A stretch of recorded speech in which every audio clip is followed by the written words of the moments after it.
guys, what's up? Welcome back to my channel. If you're new here, hi, my name is Rachel. This video is just a how we budget on one income, my husband and I, because he works at a cabinet shop and I'm a stay-at-home mom to our almost 1.5-year-old daughter. So let's just get into this because I've had a lot of people ask how we budget. Since we are one income, I do not make any money or anything like that. So let's just jump right in. So I did actually make this template for how we budget and everything. I'm sorry if the camera's shaky. I have to hold it because I don't have anything to keep it at this angle. So we have our paycheck budget breakdown. My husband does get paid every 2 weeks, so he gets paid bi-weekly. If you were to get paid weekly or however, you could obviously change this to budget out how you get paid, but just for us, we get paid bi-weekly, so this is every 2 weeks, and all of these numbers are just estimates. This is not actually how much my husband gets paid. These are not actually how much we pay in bills for each paycheck, nothing like that. It's purely just an example for everyone to see how we budget. So right here we have income and then amount. So you would put the place of work here, and if it's you and your husband also working, you could use this for that as well. It just helps possibly save money and budget better, so that way you have more spending money or different things. So you put your place of work here, and then you can also put multiple places of work and then the amounts. So for this one, we're just going to do one since my husband is the only one who brings in money. So place of work, amount, so let's just, for this example, say $2,000 bi-weekly is what he gets paid. I would write that there, and then the total would go here. And then we put our bills here. Oops. I moved the paper. So bills go here. So car, insurance, phone, rent, water, electric, internet. I would also put any subscriptions that you pay monthly in the bills, just because to me that's easier, but if you didn't want to, totally fine.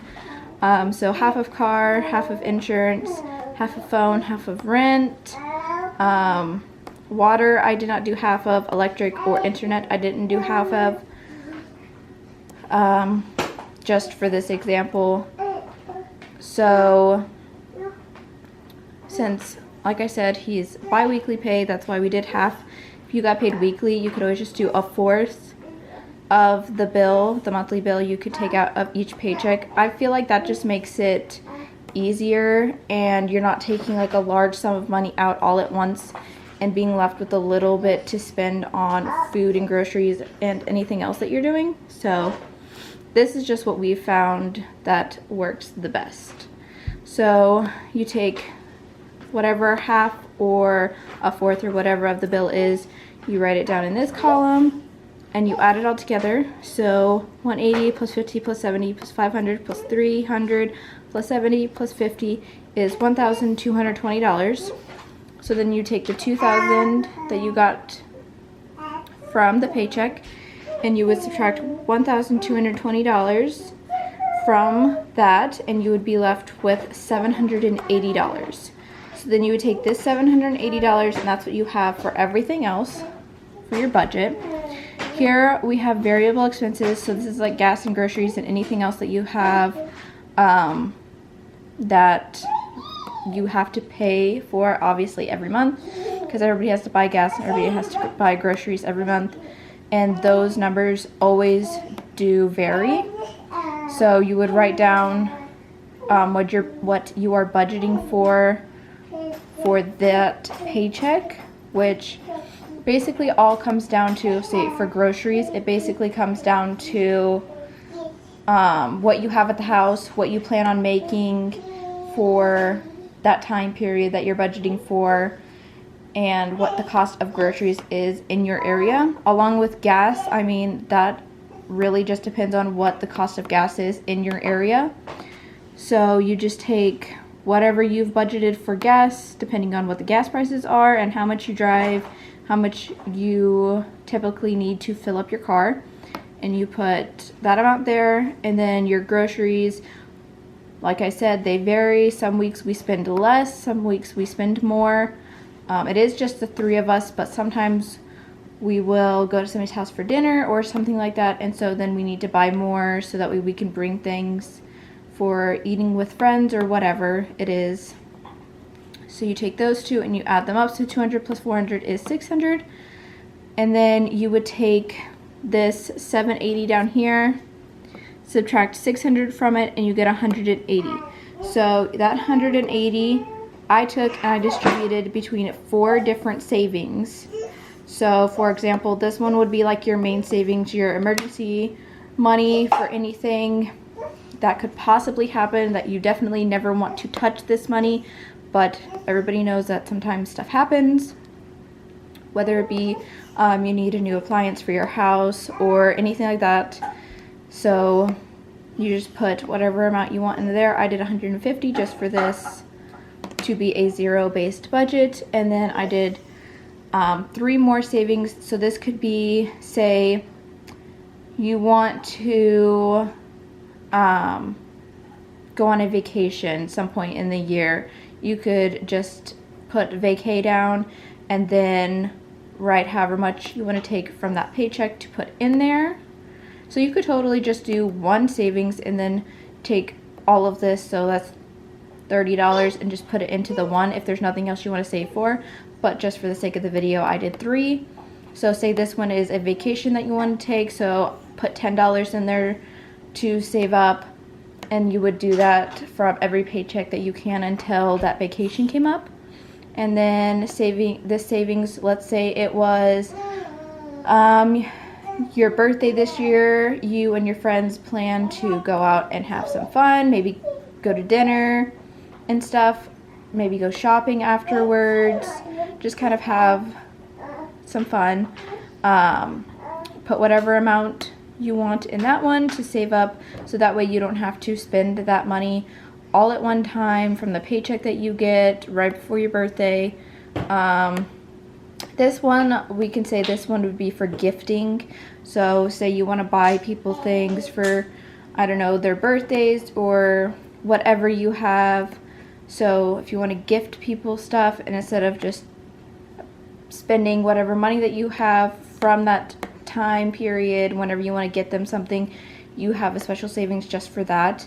You put some money into it and it helps you, so that way you have the ability to do it. Or if you just want to like buy somebody something nice and you can't pay for it all at once, you put it in a savings, and then it makes it so much easier. So the 150 plus 10 plus 10 plus 10 is 180, which you take the leftover 180 and subtract this 180, which makes it a zero-based budget.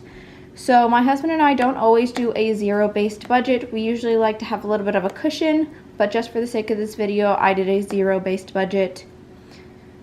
So that is exactly how we budget for his paychecks. So every 2 weeks, I do this. I take whatever it is that he gets paid, which it does fluctuate depending on what he worked in overtime and everything else like that, because he is not salary, excuse me, he's not salary, he is hourly. Cannot speak.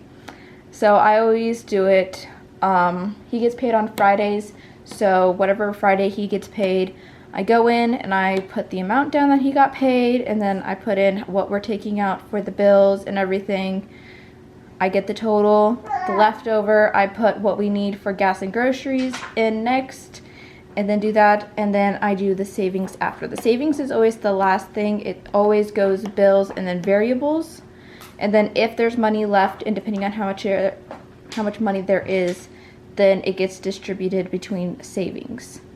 And we do have more than one savings that we do, just because, like I said, there's me, my husband, and my daughter.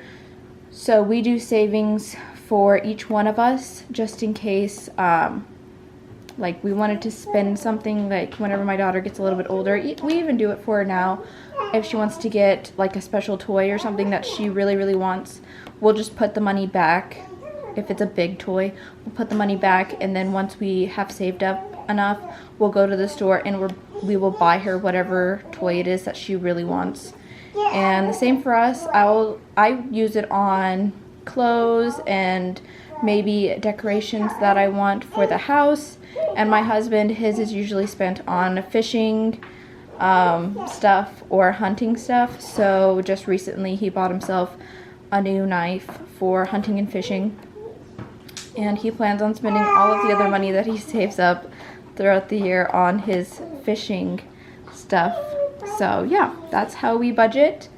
And I hope this was helpful to you guys and answers any questions on how we budget on one income. If you like this video, please smash that thumbs up button and subscribe for more. If you want to see more of me and my family, just make sure to subscribe. Thanks, and I will see you in my next one.